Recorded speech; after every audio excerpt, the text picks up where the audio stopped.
Même si ce que vous allez apprendre vous semble irréel, vous ne rêvez pas. Ça change pas le monde, le 649. Sauf que...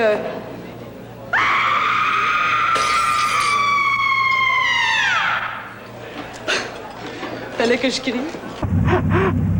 Non, moi, je suis pas capable de crier.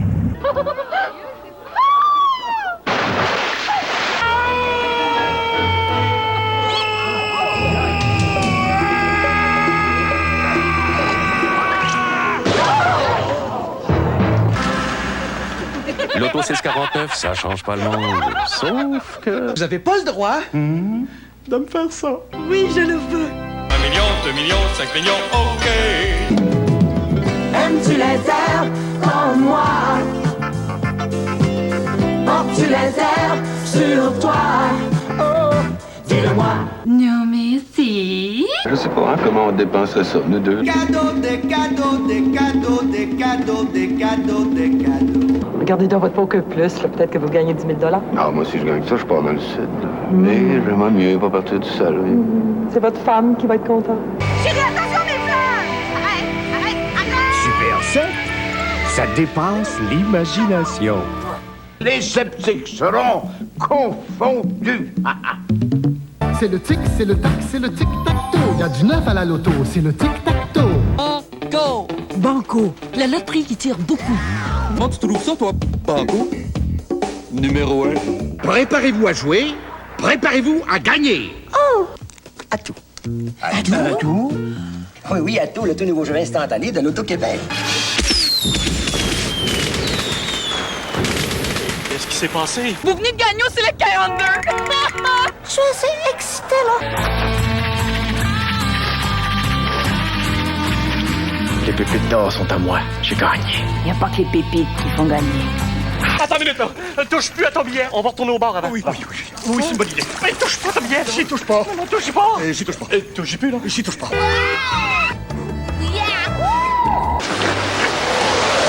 Minou, la rondelle roule pour moi.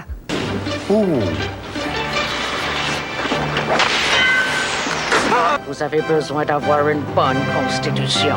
1 million et 5 Harley Davidson. Bonjour.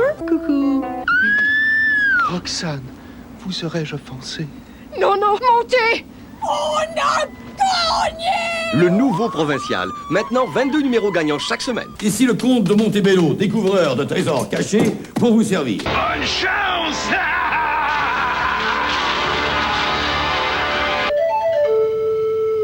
Bon, vu qu'on a un petit peu de temps devant nous autres, une petite partie de dés?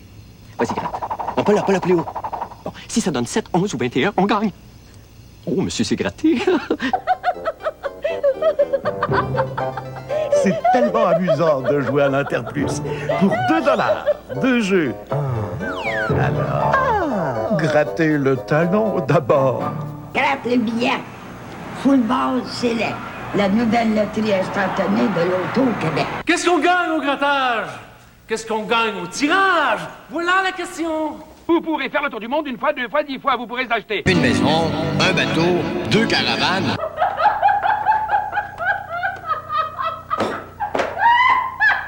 Mais qu'est-ce qui se passe ici? Moi? Je gage! Ben moi aussi, figurez-vous. Allez, Maurice, on est pressé. Non, merci. Moi, ce que j'aimerais le plus au monde, c'est d'avoir un bulldozer à moi.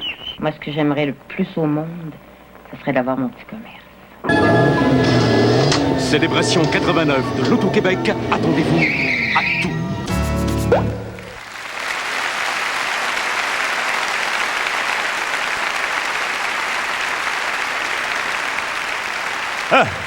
Présente Jouez Banco, la nouvelle loto. Vous grattez 1, 2, 3 et voilà. C'est instantané. Oh, j'ai gagné! Foncez sur le tapis, la pédale dans le Grand Prix. Foncez sur le Grand Prix, la pédale dans le tapis. Votre main doit battre celle du croupier. J'ai encore gagné! J'ai bien envie de me mêler à tes cartes. Par ici, madame. Un autre gagnant. Roue de fortune de l'Auto-Québec. Pour 2 $, 2 jeux. Et peut-être la télé. On ne sait jamais. Allô? dans vos rêves les plus fous. Chérie, tu vas avoir du plaisir à changer l'eau? Ça m'étonnerait. Savez-vous pourquoi? Parce que Select 42, c'est juste au Québec. Passionnant, saucisse Francis Maurice! Vous êtes adorable. Ben oui, toi aussi, t'en as... Ah, la Mini. Un petit 50 cents et peut-être un gros 50 000. Comment l'oublier? Tout d'un coup! Ben voyons. Je pense que ça me gratte un peu dans la tête. Je devrais peut-être gratter un billet de Zodiac. Bye bye! Vous voulez savoir de quoi ça a l'air des grands gagnants Loto 649? Vous en avez trois juste devant vous. Autant d'argent, hein? Ça change pas le monde. Comment gardez-vous ça, vous? Une instantanée? Un billet de Trio Plus, on gratte ça comme on veut. Je l'ai presque. Dépêche! 5! On a gagné 5 fois! 5 fois! Coudon! Combien de billets? Juste un? Tout le monde sait jouer, tout le monde peut gagner. Tic-tac, tic-tac-toe. S'il y a des voisins plus excités que d'autres, c'est juste qu'il y a des voisins plus chanceux que d'autres. Échangeriez-vous 25 000 contre 9? Il y a peut-être un gros lot de 250 000 dedans. Peut-être pas. D'un autre côté, l'argent, c'est à vous, non? Vous manquez d'audace. Amateurs de paris sportifs, bonsoir, c'est reparti! Bon, là, lance-moi des balles rapides. Il n'est pas encore réchauffé. Rappelez-vous d'une chose. Vous avez peut-être de l'argent là-dedans. Mesdames et messieurs, bonsoir.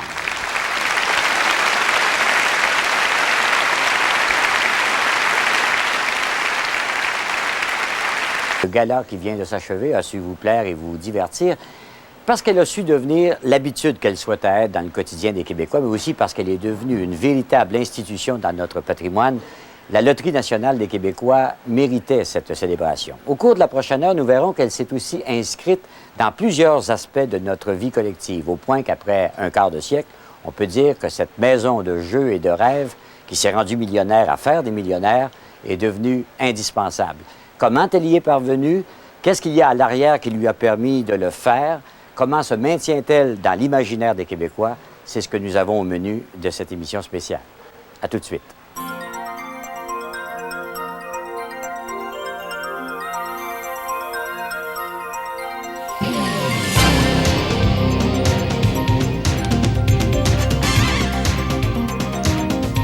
On dit que l'Auto-Québec s'est inscrite aussi facilement dans les habitudes des Québécois parce qu'elle tombait en terre propice. Nos ancêtres venus d'Europe étaient des aventuriers. Le risque ne leur faisait pas peur. C'est des coureurs de bois, des défricheurs qui ont fondé la Nouvelle-France. Et puis les autres qui immigrèrent ensuite sur les rives du Saint-Laurent pour former avec nous le peuple québécois n'étaient pas des tièdes non plus et qui ne prenaient jamais de chance. Ce qu'ils ne savaient pas en arrivant ici, c'est qu'ils tombaient sur un territoire dont les citoyens autochtones avaient aussi une bonne habitude du jeu. Il semble que la passion du jeu est dans l'air du pays. Parce que là, les Amérindiens, ils jouent constamment, principalement d'ailleurs à un jeu de dés ou à un jeu de noyaux. C'est-à-dire qu'il fallait que les noyaux étaient blancs et noirs, il fallait que tous les noyaux soient blancs ou soient noirs. Et Sagard, qui est ici un petit peu après Champlain, raconte entre autres que tout à coup qu'il avait vu des Amérindiens nus et chantants retournant à leur village parce qu'ils avaient tout perdu. D'ailleurs, il y a aussi, on raconte une anecdote qu'il y avait un Amérindien qui avait joué sa femme, qui a été gagnée par un Français, ou même, parce qu'il n'y avait pas juste les hommes qui jouaient, il y avait les femmes, les jeunes filles, et même une femme qui s'était offerte dans le jeu en disant, bon, ben, sa liberté contre... Alors donc, c'est présent partout.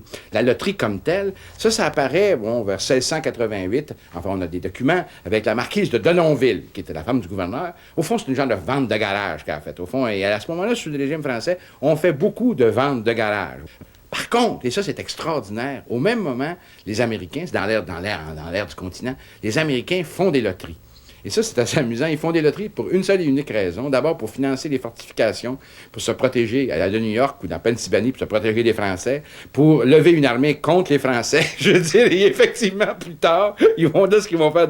Ils vont envahir le Canada à ce moment-là, après la défaite en 1760. Ils vont financer leur armée comme ça, et aussi en 1812. Alors donc, à ce moment-là, chez les Anglais, bon, on peut jouer, mais on ne peut pas prendre du plaisir à jouer. Donc, à ce moment-là, il faut trouver une cause, une bonne cause. D'ailleurs, habituellement, c'est des causes religieuses. Donc, on a dit 15, pas pire comme idée. On a demandé la permission de faire une loterie pour reconstruire la cathédrale de Québec qui avait été détruite pendant la guerre de conquête. Alors, ils ont dit, oui, c'est une bonne idée, mais à condition que ça devienne un temple protestant. On a dit, on a laissé faire. Cela dit, il faut dire qu'à ce moment-là, dès le 1800, les loteries ont un sens religieux. Puis, il y a également un autre type de loterie qui apparaît, Curé-Labelle. Curé-Labelle, c'est la colonisation. Alors donc, ils disaient, on va faire une loterie populaire, on va faire une loterie pour financer la colonisation, il fallait tirer des fermes. Alors donc, ça marche. C'est important, ça ne rapporte pas autant qu'on voulait, mais ça va durer, on est déjà rendu là vers 1880, hein, vers la fin du siècle. Et il y a une autre loterie qui apparaît à ce moment-là, qui est importante, qui est créée par Honoré Mercier, d'ailleurs c'était un grand ami de Labelle, c'est une loterie nationale. Alors là, à Ottawa, plus de dérogation, est en 1893, on décide d'interdire les loteries. C'est fini, plus question, c'est pas permis. Alors là commence la guerre extraordinaire pour requérir une loterie.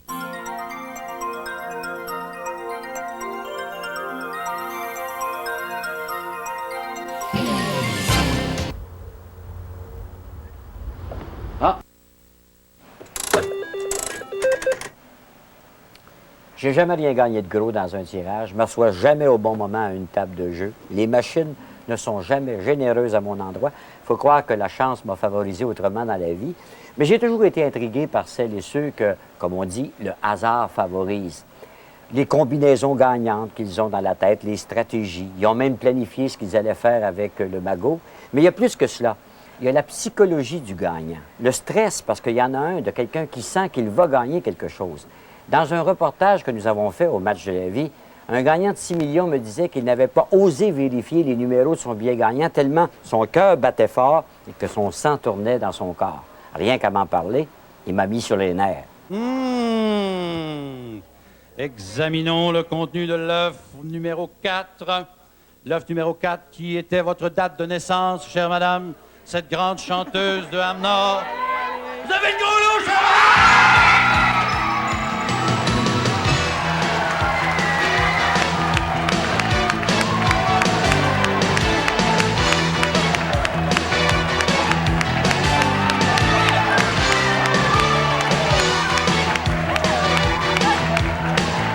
On ne sait jamais comment les gens vont réagir. Des fois, ça peut aller du plus drôle au plus cocasse, au plus triste aussi. Quand je dis drôle, à un moment donné, quelqu'un qui se met à tourner autour de toi ou autour de la roue ou qui fait des pas de danse. Ça m'est déjà arrivé d'avoir une jeune infirmière moi, c'est l'hôpital Maisonneuve. Elle a tourné 5-6 fois parce qu'elle a frappé des étoiles. C'était à roue de fortune. Et elle tournait autour de moi. Là, j'avais le micro, puis elle s'enfonçait dans le fil. Elle dansait littéralement autour. Tu sais, des gens réagissent de toutes sortes de façons. D'autres réagissent à un moment donné. Une jeune dame qui était accompagnée d'un monsieur, là, un gros rocker, là, motocycliste, elle dit, moi, je veux une Harley. Elle dit, moi, ça me prend 25 000, je veux une Harley. Je vous le souhaite, madame. Mais quand j'ai vu son chum dans la salle baraqué, là, genre 6 pieds 4 puis 250 livres, j'ai dit, Seigneur. Et elle a gagné effectivement 25 000. Là, elle m'a littéralement soulevé de terre, elle. C'est une madame assez bien prise, je comprends. Jeune fille bien prise, mais elle m'a pris là, par la ceinture. J'ai gagné! Je te dis que, tu sais jamais comment les gens réagissent. Un colosse, un bon gars. Lui, il jouait pour sa mère. C'était quelqu'un qui venait d'un milieu encore assez humble. Sa mère était trop nerveuse pour venir à l'avant. Elle avait délégué son fils. Un gars, il faisait à peu près 6 pieds 4, mais un charmant garçon. Gagne le gros lot, 250 000 $, comme d'habitude. Je viens pour donner la main et il me tire pour me faire l'accolade. En fait, après la accolade, c'est une prise de l'ours. Mais c'était l'émotion. Puis je suis sorti de là, je pense que j'étais arrangé comme ceci à peu près. Là, j'ai dit, OK, reprenons le cours d'avant. Et c'est ça, il y a des réactions qui sont très agréables à vivre parce que tu fais des heureux. Tu es près des gens qui tournent. Alors là, tu es au courant un peu aussi de leurs angoisses, ils sont un peu énervés, tu es au courant de leurs projets. Souvent, les gens se confient beaucoup quelques minutes avant un tirage ou quelques 10 minutes avant un tirage. Les gens te parlent des difficultés qu'ils ou qu'elles ont eues dans la vie, puis ils disent que le montant serait bienvenu parce qu'il y a eu telle chose, il est arrivé tel malheur, tel problème. Donc, par empathie, puis par osmose, tu participes aussi à ce qu'ils sont, puis à ce qu'ils vivent. Et moi, ça me touche beaucoup. Puis quand quelqu'un gagne un gros montant, je suis aussi heureux. Ah, ça n'a pas de prix. Il y a des histoires incroyables qui ne se sentent pas à la télévision, mais qu'on entend après. Par exemple, il y a un monsieur déjà qui gagne le gros lot de la pause d'or, et après avoir gagné, on fait déjà un petit bout d'entretien en dehors de la diffusion, qui me dit, vous savez, ça tombe bien parce que la semaine prochaine, je tombe en grève. Et c'est un monsieur qui était proche de sa retraite. Et il y a plein d'histoires comme ça, des gens qui gagnent, qui viennent nous dire, vous savez, ça arrive à un bon moment parce que tu as raison. Et ça fait du bien. Ils sont excités, nerveux des fois parce qu'ils n'ont pas l'habitude des caméras, ils n'ont pas l'habitude de l'éclairage du studio. Et on leur fait voir comment ça se présente. Moi, je leur dis, inquiétez-vous pas. Ça a l'air compliqué. On vous demande de vous rappeler bien des choses, déplacement, tourne les roulettes, viens nous voir, recule, avance, ouvre les portes. Une fois que c'est parti, oubliez ça. Je vais m'occuper de vous tenir par la main. Parce que c'est mon rôle, en fait, de les tenir par la main et de faire en sorte qu'ils sont là pour le jeu, pour le hasard, pour la chance, et peut-être de gagner le maximum. Mais il y en a qui sont extrêmement nerveux. Je rencontre chacun de tous les concurrents ensemble avant l'émission, uniquement pour essayer de leur permettre de se détendre. Et ça, vous pouvez en parler avec Guy. Vous avez vu aussi, vous faites partie de l'équipe qui fait qu'on les reçoit, puis on essaie de les mettre à l'aise, et on y réussit de plus en plus. Maintenant, je pense qu'on y réussit, mais il y aura quand même toujours une certaine fébrilité, une nervosité qui fait partie du jeu. Hein. C'est ce qu'ils ont acheté, c'est ce qu'ils aiment. 75 000 Et ça fait toujours appel au côté joueur des Québécois. Moi, je me souviens, la première année, quand on arrivait à 12 000 dans l'argent qui était dévoilé, c'est-à-dire l'argent dévoilé de l'enveloppe, là, les gens disaient « Oh, je vais prendre l'argent ». La deuxième tranche de la première saison, ça avait monté à peu près 15 000. Et la deuxième saison, à 15-20 000, les gens continuaient de, excusez l'expression, de gambler sur le contenu de l'œuf. Parce qu'il y avait des montants intéressants, le gros lot qui dépassait. Quand le gros lot a arrêté d'avoir un plafond, ça a grossi, alors les gens étaient intéressés à aller voir ce qu'il y avait dans l'œuf. Le petit côté joueur, je pense que ça fait partie de nous autres. Et ça a un impact. Le fameux 10 secondes de réflexion, moi je trouve que c'est le 10 secondes le plus électrisant de la télévision québécoise. On voit dans le visage des gens que des fois leur idée est faite. Et ça dépend toujours du montant qui est sorti. C'est sûr que quelqu'un qui dévoile un 7 500 $ est plus enclin à aller voir ce qu'il y a dans l'œuf. Quand on arrive à 20 000, 25 000 ou 50 000 $, là, tu vois, les gens ne prennent pas de risques inutiles à une exception près. Ah, c'était fabuleux parce qu'on dévoile le montant de l'enveloppe.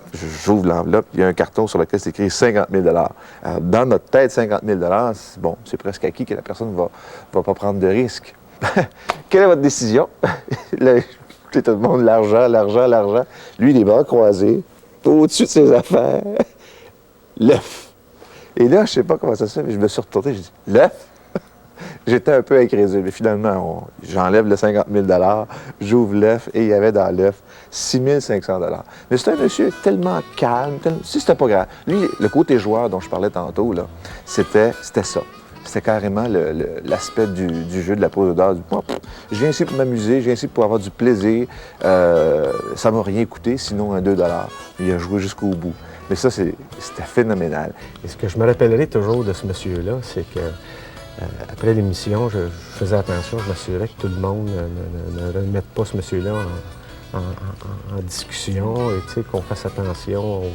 Je voulais protéger ce monsieur-là par rapport à certaines remarques qu'on aurait pu faire, mais bon.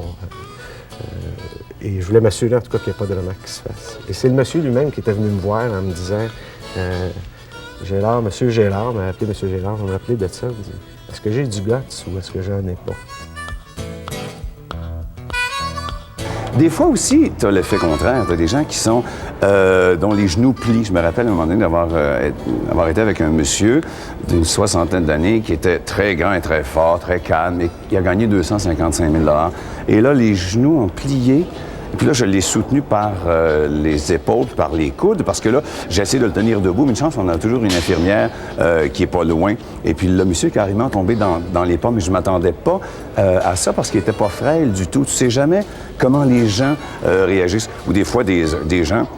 des messieurs, en général, qui ont l'air très, très sûrs d'eux, à un moment donné, il y en a qui peuvent se mettre à pleurer, à rire. Il y a eu des belles réactions. Il y a eu des gens qui ont explosé de joie. Ça se transforme par des rires, ça se transforme par des larmes. Mais littéralement craquer, non. À une exception, tiens, peut-être, mais ça ne s'est pas passé dans le cadre de l'émission. C'était justement la même personne avec la prise de l'ours. Sa mère était obligée de sortir. un peu étouffé par l'émotion. Tu allais prendre de l'air un peu, puis revenu, puis je suis allé, ça va, c'est correct. Ouais. Elle a dit, oui, c'est parfait. Donc, tu as toutes sortes de réactions de dernière minute, ou des gens qui parlent pas, très peu, puis quand ils gagnent, ça se met à parler, ça déboule, on sait jamais, ou des gens qui réagissent pas du tout. Les gens qui sont là, madame, vous gagnez 250 000 ou 1 million quand c'est des célébrations ou des 25e anniversaire. Des gens qui n'ont pas de réaction des fois sur le coup. Puis ça va prendre 10 minutes, 15 minutes à réagir. Ou des gens qui se mettent à trembler, puis ça va prendre là, 1 heure avant qu'ils puissent être, ils ou elles puissent être maîtres de leurs émotions. Tu sais jamais.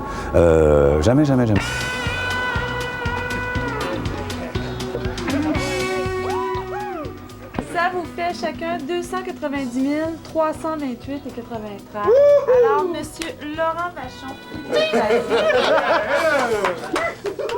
J'ai reçu un monsieur qui n'avait aucune réaction. Il gagnait, lui, pourtant, je pense, 3 ou 4 millions. Il est arrivé ici un lundi matin, très calme. Il n'avait pas annoncé la nouvelle à personne. J'étais la première à le recevoir. Pourtant, c'était 4 millions. Il avait découvert ça samedi soir. Donc, il n'a pas dit ça ni à ses enfants, ni à son époux. La grosse réaction que les gens me disent, c'est quand ils réalisent le gain, ils ont un billet en main, ils ne savent pas quoi faire avec le billet.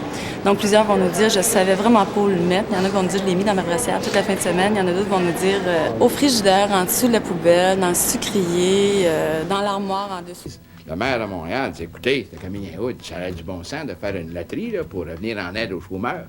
Refus d'Ottawa. La loterie crée quelque chose d'extraordinaire. Une association entre Tachereau, vous savez, Tachereau et Duplessis, c'était le feu et l'eau, et tout à coup, ils sont d'accord ensemble en 1934 pour pouvoir créer une loterie provinciale. Refus à Ottawa, Mackenzie King, les loteries, c'est ça se peut pas. On revient à la charge en 1943 avec Antonio Barrette. Refus d'Ottawa, cette fois-ci, c'est Saint-Laurent. On revient à la charge encore une fois en 1948 avec la loi Duplessis pour essayer de faire une loterie. Refus encore d'Ottawa. C'est vraiment, là, ça devient, c'est quasiment aussi important que tous les conflits pour l'autonomie du Québec. C'est l'autonomie de la loterie, à quelque part, qui est là. Ce qui fait qu'à ce moment-là, le Canada est devenu le paradis du jeu illégal. D'abord, à Montréal, c'est invraisemblable. Il y a 40 loteries chinoises. Il y a des barbottes. Je veux dire, il y a tout le red light où le jeu est extrêmement important. Puis ensuite de ça aussi, on donne l'argent aux autres parce qu'il y avait le fameux Irish Sweepstake. On envoie de l'argent aux États-Unis et tout ça. Donc, à ce moment-là, on perd des sommes fabuleuses. Alors, ce qui fait qu'en 1960, il y a une enquête qui est faite...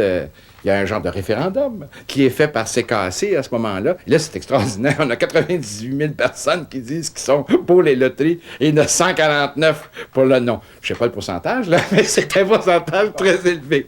Là, franchement, les loteries deviennent quasiment une cause nationale. Et à ce moment-là, il y a drapeau, parce qu'il y a des problèmes. Ça a coûté cher, l'expo. Hein. Fait qu'il veut se financer. Fait qu'il dit, j'ai une idée. Je vais faire la taxe volontaire. Puis là, tu sais, il est fin, il joue avec les mots. Ça ne sera pas une loterie, parce que d'abord, il n'y aura pas de lot, mais des lingots d'argent, et les gens devront répondre à 4 questions de vérification de connaissances. Alors, là, évidemment, Québec a dit, wow, Drapeau est en train d'essayer d'aller chercher de l'argent. Donc, eux ont fait un procès, ça s'en va à la cour, et éventuellement, Montréal perd. Mais Trudeau a été réélu cette fois-ci en 1968. Il a été réélu premier ministre. Là, il y a une idée dans la tête, c'est le Bill Omnibus. Et effectivement, en 69, ben là, il passe le bill et on peut maintenant faire des loteries. En fait, les loteries peuvent être faites par le fédéral, par les provinces, toutes seules, les provinces ensemble, ou des organismes de charité. Alors, ce qui fait qu'immédiatement, le Québec se met en branle, crée une régie de la loterie et des jeux, et en 1970, en janvier, ça commence. Parce qu'elle promettait d'être rentable et de fait, les revenus allaient fracasser les plus optimistes des prédictions, les loteries n'allaient pas échapper aux chicanes politiques dans ce pays. Mais laissant à ceux qui sont payés pour se chicaner le soin de le faire, il fallait par ailleurs penser aux loteries. Et c'est alors qu'est apparue une règle d'or dans ce domaine. L'imaginaire, le rêve vont toujours séduire à condition d'être perpétuellement en changement, en mouvement. Il faut renouveler, créer, inventer, offrir du neuf si on veut que le rêve continue à séduire et à attirer. Nous nous sommes intéressés à la manière dont l'Auto-Québec a construit cette panoplie de choix qu'elle nous offre. Parfois, ça commence par une toute petite boule. Je vous mets un objet ici, dans le milieu de la table, Je vous demande de sortir à quoi ça vous fait penser, à quoi ça peut servir, tout ce que ça vous fait penser en 2 minutes. Aujourd'hui, on va faire une séance de brainstorming, c'est-à-dire on est à peu près 6 à 10 personnes, des gens du développement de produits, des gens de gestion de produits. Alors, un des sujets va être de trouver une instantanée qu'on voudrait lancer au printemps. Les règles, il y en a 4. La critique est interdite. OK? Il n'y a pas de critique. On se laisse aller. Il n'y a pas de censure. Il n'y a pas d'idée de dire « Ah non, pas ça », puis tatati. On laisse aller nos idées. Ah, c'est une question. On peut jouer avec. Un gros de pâte. Une planète. Jouer au quilles, jouer à la balle, les sports. Un autre? Remplacer un tombage. Tiens! Seigneur. C'est l'original vrai. Non, c'est tout ce qu'on a dit, Mac des trous. Le stress vient pas du travail là, à faire, mais comme les idées, toujours trouver des bonnes idées, là, être sûr qu'on manquera pas notre coup. C'est là le stress là, pour les développeurs, si je peux dire. C'est ça, la hantise de la page blanche. Oui, la hantise de la page blanche. Ça vous fait penser à quoi le printemps? Penser à la verdure, aux fleurs, au soleil. Aux femmes. Les érables. Les érables. Érable. À cabane à sucre. Cabane à sucre. L'auto-cabane à sucre, ça y est. Sucre. On peut se référer là, aux recherches précédentes, les expériences qu'on a dans le marché, il y a toujours des surprises. Fait que l'Auto-Québec a évolué. Moi, je dis tout le temps ça, a évolué au niveau des produits, puis le consommateur aussi a évolué. Fait qu'il devient de plus en plus difficile, plus critique. Moi, si je fais un produit dans le présentoir, comment je vais faire pour que tu m'achètes? Qu'est-ce que je vais utiliser pour que tu m'achètes? On va mettre de l'odeur après nos billets. De l'odeur. On a déjà fait de la cannelle, le tour Valentin. Il va sentir quoi? Il va sentir le pain.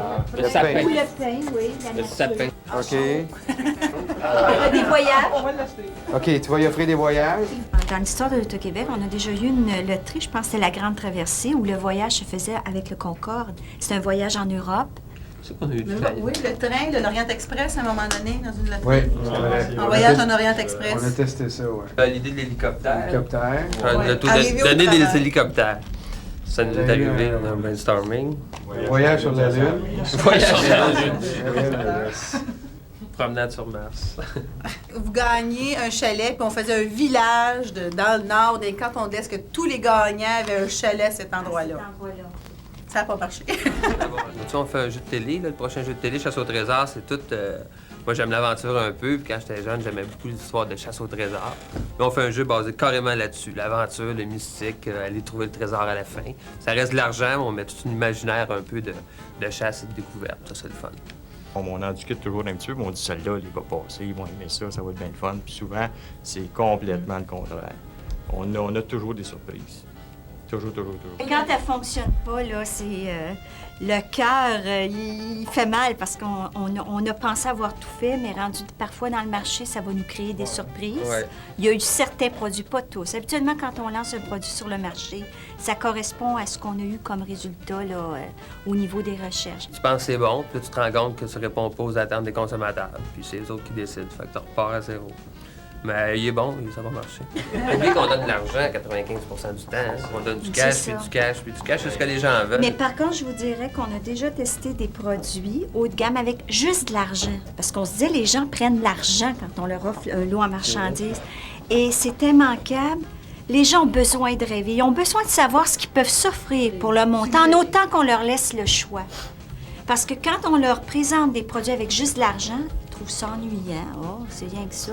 Mais si on leur offre une voiture de luxe, une Rolls-Royce ou tout ça, ils vont juste s'assurer, j'ai le choix de prendre de l'argent, mais ils vont aimer que ça soit offert parce qu'ils savent ce qu'ils peuvent se payer pour le montant qu'ils ont. Ils rêvent. Ils ont besoin de rêver. On a tous besoin de rêver.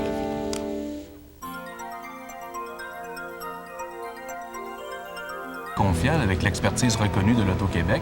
Et ce qu'on a choisi, ce que l'Auto-Québec et la Société des casinos ont choisi de retenir comme concept, c'est un concept qui se situe à mi-chemin entre les casinos américains à grande surface et les casinos un peu plus glamour qu'on peut retrouver en Europe.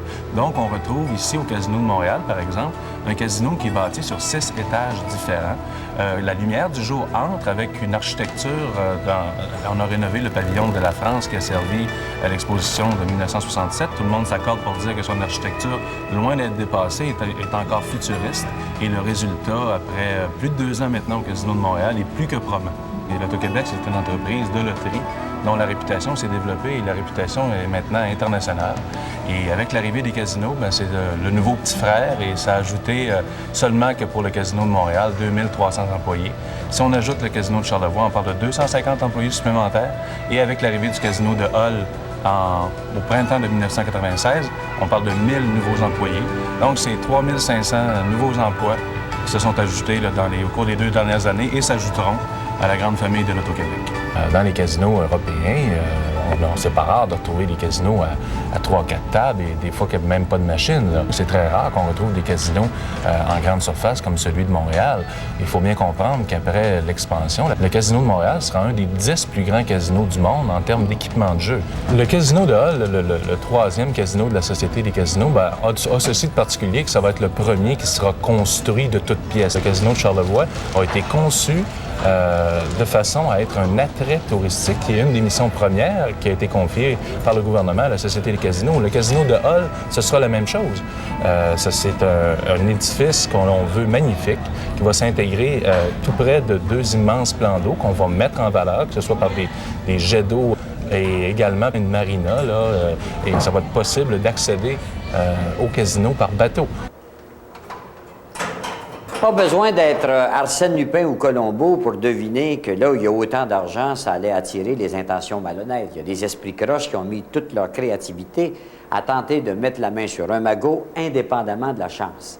L'Auto-Québec a très vite compris l'importance qu'elle avait à se protéger contre celles et ceux qui avaient envie de tricher. Pas seulement pour protéger le magot, pour protéger sa réputation, sans laquelle ni vous ni moi n'aurions envie de mettre le moindre 25 sous sur ses produits. Vous allez être impressionné par les mesures de sécurité qu'a pris l'Auto-Québec pour se protéger contre les fraudes du présent et de l'avenir. Chez BABN, on imprime tous les types de billets de loterie. Toute la gamme des instantanés, les 1 $, les 2 $, les bingo, les éditions spéciales aventure qu'on a pu voir au cours de la dernière année, c'est le type de billets-là.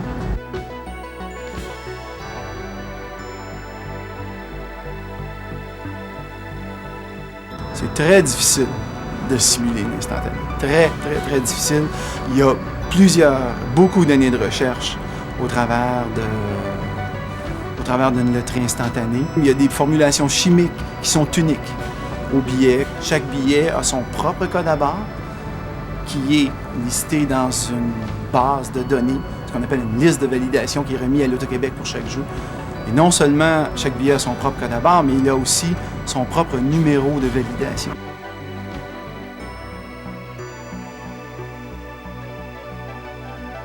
À présent, tous les billets, que ce soit un billet de mini avec un tirage seulement, que ce soit une inter ou même une instantanée, tous les billets ont un numéro de validation unique, de sorte que même si je ne vois pas le numéro de tirage, moi, en tant que contrôleur, je peux recréer le billet si jamais il y a tentative de fraude ou qu'un numéro s'est effacé par XY raison. Là. Madame a oublié le billet, il est passé dans la laveuse et puis a dit « Je pense que j'étais gagnant ».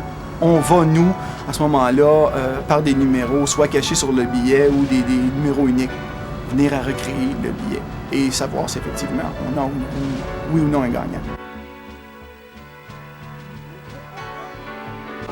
Réimprimer un billet de loterie, c'est, à mon avis personnel, encore plus compliqué que répliquer un billet de banque parce qu'il y a encore plus de niveau de sécurité, on a plus d'applications qui entourent le produit et aussi l'aspect code à barre unique, créé par un ordinateur dans un fichier central, ce qu'on ne retrouve pas nécessairement sur un billet de banque.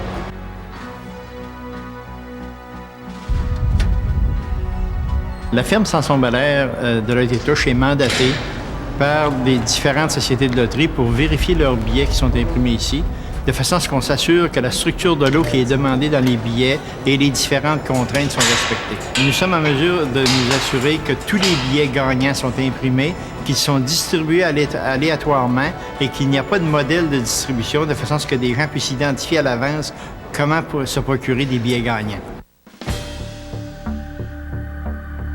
C'est la philosophie que l'Auto-Québec a voulu retenir au début lorsqu'ils se sont allés étudier les différents systèmes des casinos à travers le monde. ils ont décidé d'y aller avec la philosophie de prévention et plutôt qu'aller avec une philosophie de répression. Alors ici, au Casino de Montréal, vous allez voir que les agents de sécurité sont vêtus de costumes qui ressemblent un peu à un tuxedo, qui n'est pas agressif du tout. Et les agents de sécurité ont comme mission première le service à la clientèle avant de faire la sécurité. Comme de raison, la sécurité est très importante, mais on a pris des gens qui sont ouverts à parler avec le public, qui sont aimables, qui sont souriants. Et ils ne sont pas là, comme vous allez voir dans certains endroits, un individu d'une certaine posture, d'une certaine grandeur et qui s'impose par sa force physique. On surveille l'intégrité du jeu. On s'assure que nos employés suivent les procédures telles que prescrites et que le jeu est intègre. Qu'il n'ait jamais, aucun client n'a jamais à se poser une question à savoir si ce qui s'est passé devant lui, il y a eu une manipulation qui pourrait être interprétée. On doit aussi protéger la réputation de l'Auto-Québec et le fait qu'on est un organisme gouvernemental, on doit s'imposer une discipline supplémentaire pour que jamais personne, aucun client ne puisse jamais douter de quoi que ce soit. Tout le monde sait que les ministres des Finances ont un faible pour l'Auto-Québec. Pas parce qu'ils sont des joueurs invétérés, bien sûr, mais à cause des revenus qu'elles génèrent dans les coffres de l'État, dans les 600 millions l'année dernière.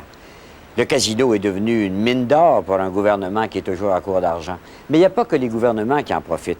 L'Auto-Québec a un bon budget pour soutenir et commanditer des festivals, des rassemblements, des spectacles. Ça fait partie de sa stratégie de marketing, bien sûr. Il y a d'autres domaines, toutefois, où sa présence n'a pas de rentabilité immédiate, mais où elle est quand même fort bienvenue. Non, détrompez-vous. Nous ne sommes pas en tournée dans un musée ou dans une galerie d'art. L'Auto-Québec possède une des plus grandes collections d'œuvres d'artistes québécois.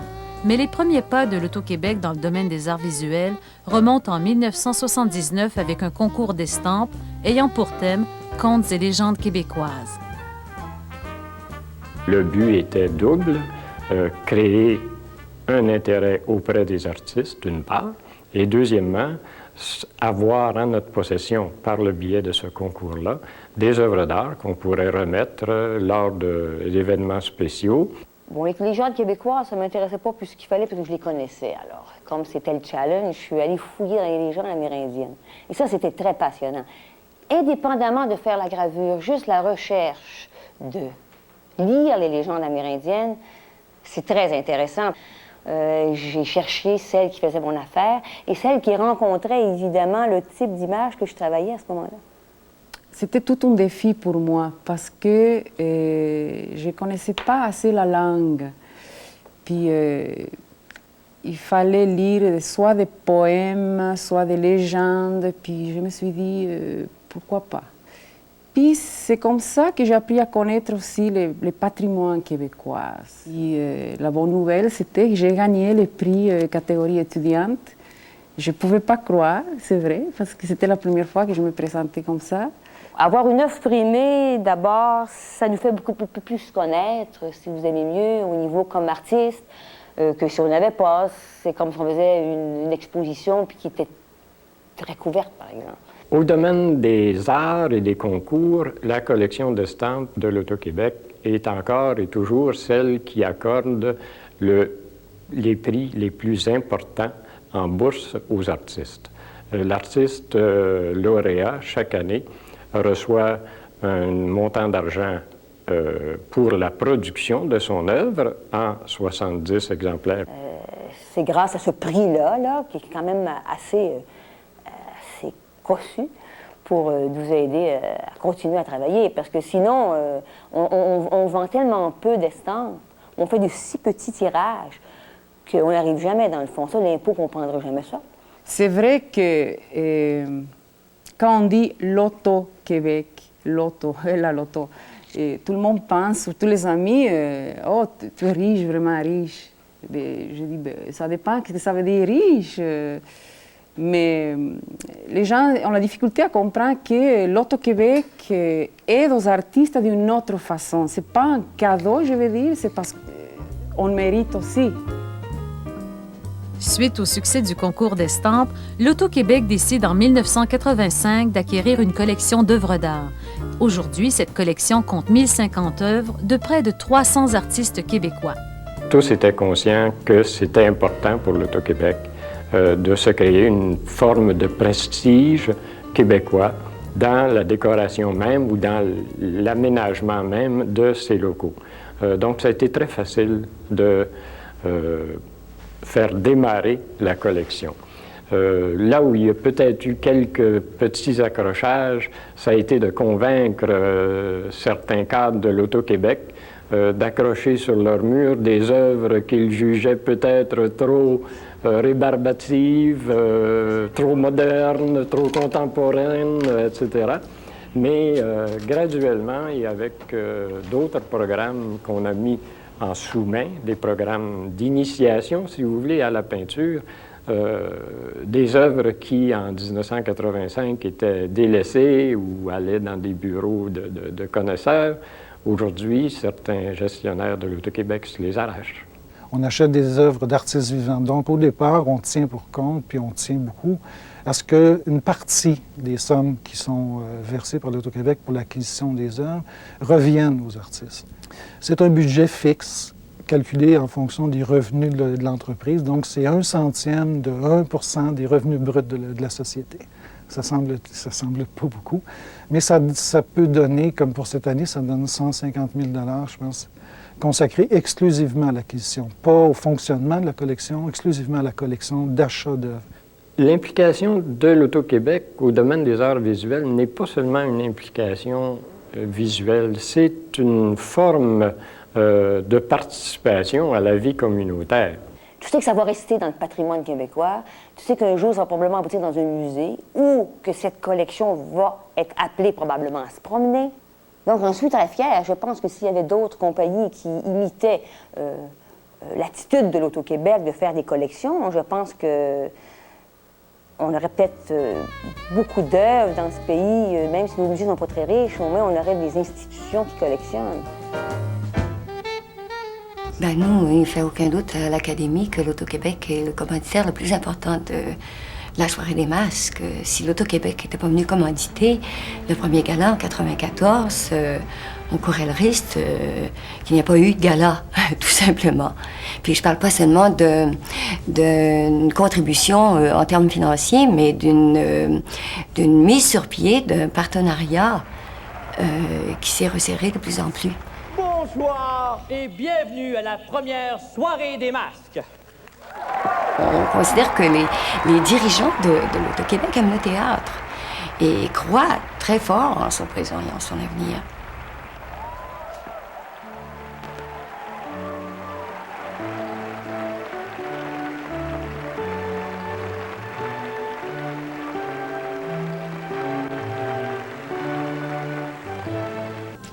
est la plus jeune filiale de l'Auto-Québec. En fait, la Société des loteries vidéo opère sur le territoire québécois actuellement autour de 12 000 appareils dans 4 000 établissements. Il s'agit essentiellement d'établissements de type bar, brasserie et taverne, où l'accès de la clientèle est limité à une population de 18 ans et plus. On offre des appareils de haute technologie, des jeux intéressants et, on l'espère, amusants. On garantit, par le fait que nos appareils sont sécuritaires et intègres, un taux de retour intéressant pour des gens qui jouent dans les appareils. Les appareils sont aussi sûrs qu'un produit de loterie d'Auto-Québec. Puis, naturellement, on invite les gens à la modération. Ce qu'on souhaite, c'est que les gens s'amusent dans nos appareils pour que le jeu demeure un jeu. Au fur et à mesure où sa rentabilité pour les finances publiques augmentait au cours de ce quart de siècle et que son champ d'action s'élargissait, pensez seulement à la gestion encore toute nouvelle des casinos sur le territoire du Québec, l'Auto-Québec n'a cessé de grandir et de grossir au point d'occuper beaucoup d'espace dans l'édifice de la rue Sherbrooke qui l'abrite. Mais il n'y a là qu'une partie de cet immense réseau qui est devenu la Loterie nationale des Québécois. Et c'est appelé à grandir encore parce que l'Auto-Québec a compris que ne survivent comme entreprise que celles qui gèrent le présent avec les yeux braqués sur l'avenir. Et au chapitre de la technologie sophistiquée, l'Auto-Québec n'a pas pris de chance. Bonjour. Bonjour, vous allez bien? Ça va bien vous-même, merci. Très bien. Vous allez me donner 5,649 avec ça, s'il vous plaît. Parfait. Je vais prendre la rondelle ici. Oui. Vous allez m'expliquer comment ça fonctionne. Oui, bien sûr. Tout d'abord, je choisis la rondelle qui correspond à vos besoins. Comme là, ici, vous avez dit 5,49, pas d'extra. C'est écrit juste ici.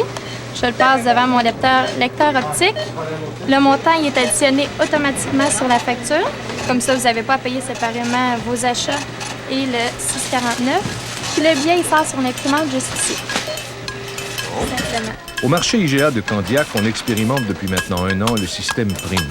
PRIM, c'est l'acronyme de Provigo, IGA, Métro et Super Carnaval. Et comme son nom l'indique, c'est la dernière trouvaille technologique de l'Auto-Québec pour pénétrer le marché des grandes surfaces. On a voulu faire au moins 6 mois comme ça pour s'assurer que l'environnement était stable. Et ensuite, on est en train d'en ajouter quelques autres pour vérifier le test de marché, comment ça fonctionne et voir les possibilités de déploiement. Oui. Ça vous permet, autant pour le client que pour nous, ça élimine les files d'attente à la courtoisie. Puis aussi pour vous, ça vous permet de payer autant vos achats dans l'épicerie que vos billets de loterie. Une seule facture. Exactement. Tout est fait en même temps. Ça va être tout? Oui. 6,49. 2,649. Puis un set. Deux billets de... L'ère du crayon Oui, et du ça faut gratteux que ça n'est pas forme encore assez. évolue, loin de là. Mais ce qui est certain, c'est que la technologie est en train de changer radicalement la façon dont l'Auto-Québec livre ses produits de loterie. Et le jour n'est pas très loin où vous achèterez vos billets avec une simple carte à puce. On en est à l'élaboration technique d'un écran ou d'une interface usagée pour un prototype de guichet automatique de loterie. Tout d'abord, il y a un volet porte-monnaie électronique où on pourrait utiliser la carte comme mode de paiement. Alors, au lieu d'utiliser du cash, j'utiliserais de la monnaie électronique. Alors, la façon qu'on appliquerait ça, c'est que je pourrais acheter avec la monnaie électronique un billet de loterie. Puis, je pourrais l'acheter via une borne interactive. Je pourrais sélectionner mes mises directement à l'écran. Une fois que j'ai terminé, mais automatiquement, le montant de la mise que j'aurais demandé serait débité de ma carte. Il y a une éducation à faire du point de vue du consommateur. Puis, il faut que ça soit simple, facile d'utilisation, c'est sûr. Donc, ça va remplacer comme le mode de paiement traditionnel. Ça peut être un mode de paiement complémentaire ou des produits existants, mais éventuellement, quand ça sera plus instauré dans les mœurs des consommateurs, on pourra penser peut-être à l'appliquer pour des nouveaux concepts de loterie qui n'existent pas actuellement. Les technologies informatiques ont ouvert la voie à l'interactivité et les concepts de loterie de l'avenir y feront largement appel. C'est beaucoup en prévision de cela que depuis 1989, l'Auto-Québec se fait la main en concevant les jeux vidéo diffusés sur la chaîne Vidéoway. Ça nous a forcé à la simplicité dans des services et toute la connaissance de conception de produits de jeux finalement nous a permis de voir encore plus le potentiel que ça pouvait avoir dans des produits de loterie éventuels. La roue est à vous et voilà, bonne chance, ma chère Claudette. Vidéoway, fort de ses 200 000 abonnés, a été un excellent laboratoire pour l'Auto-Québec. Mais on est maintenant sur le point de franchir une autre étape vers l'interactivité avec le concept UBI. Après bien des délais, le premier réseau expérimental UBI devrait être installé au Saguenay-Lac-Saint-Jean l'an prochain. Et l'Auto-Québec en fera partie. Bidirectionnalité que ce réseau-là offre, qui est le prolongement, dans le fond, du projet Vidéoway, là, qui est remplacé par UBI. Cette bidirectionnalité-là permet à l'Auto-Québec également d'envisager des produits beaucoup plus actifs au niveau de la participation du consommateur. Et donc, le consommateur achète une participation dans nos réseaux traditionnels, retourne chez lui, regarde par exemple une émission télévisée et peut participer à l'émission de façon beaucoup plus active que c'est le cas présentement. Alors, ça commence à ralentir. Qu'est-ce qu'on aura? Ça fait longtemps qu'on n'a pas eu d'étoiles aussi. Je me dis ça des fois. Puis, hein? Vers quoi on s'en va dans l'avenir? Nous autres, en recherche et développement, là, on regarde dans 5 ans, dans 10 ans d'ici, quel type de loterie. On sent une tendance à aller vers des produits de plus en plus interactifs. Alors, de la loterie téléactive, on veut voir où on s'en va vers la loterie interactive, où vraiment on pourrait avoir une interaction directe en temps réel entre le consommateur dans son salon et ce qui pourrait se passer dans une émission de télévision. Jusqu'où on peut aller. Je vous rappelle encore une fois que notre gros lot est de retour à 125 000 $. Vous savez, dans 10 ans, ceux qui vont consulter leurs résultats de loterie, ceux qui vont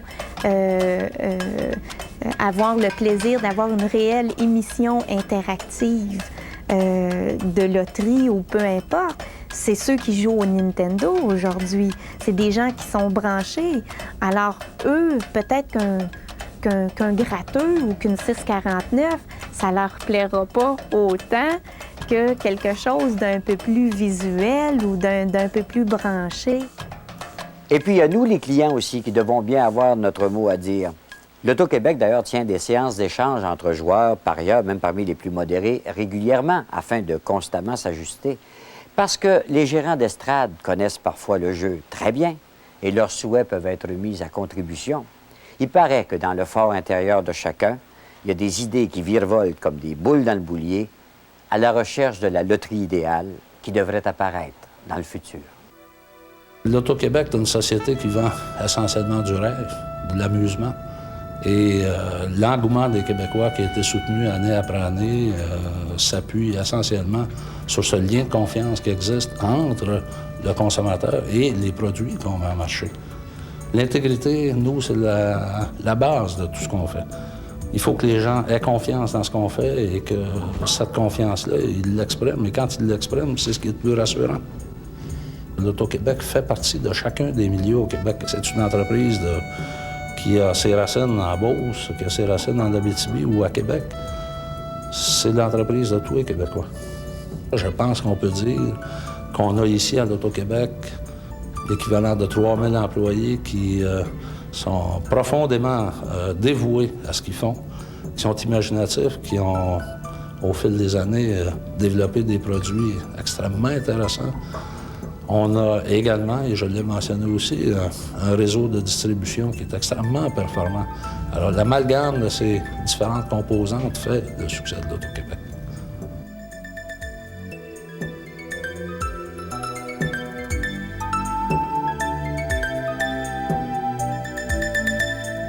Robert Marois rencontre officiellement Saphir Rose. Lundi, 21h, voyez Les Matchs Chauds. Dans un moment, le TVA édition Réseau.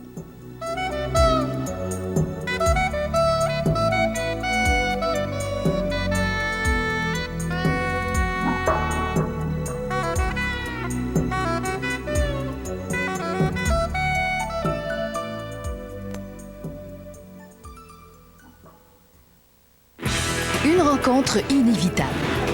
C'est quelque chose à dire, dis-le. Le devoir de proche. C'est elle qui a voulu, hein? Ça se fait à deux, cette affaire-là. Chambre en ville, mardi 19h. Lundi soir, Jean-Michel aussi fait des gaffes. Peut-être que par hasard, j'aurais frappé un chien. Assassin! Là, tu parles à 19h. À 19h30, les Taillefer lancent leur nouveau livre de recettes. Comment faire cuire un œuf? Rira bien. Et à 20h. Tu t'es trouvé une nouvelle copine? Je suis actrice. Alerte à Malibu. Ce lundi dès 19h à TVA. Olivier Guimont, un amour impossible. Alice, je te présente ma femme.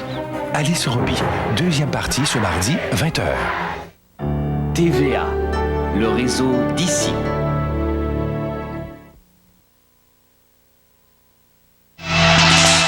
Un avant-goût de l'hiver, la neige et le vent causent bien des problèmes au Québec. Un premier baptême de l'espace pour le Canadien Chris Hadfield. Et après 30 ans de sondage, Crop commence à connaître les Québécois par cœur.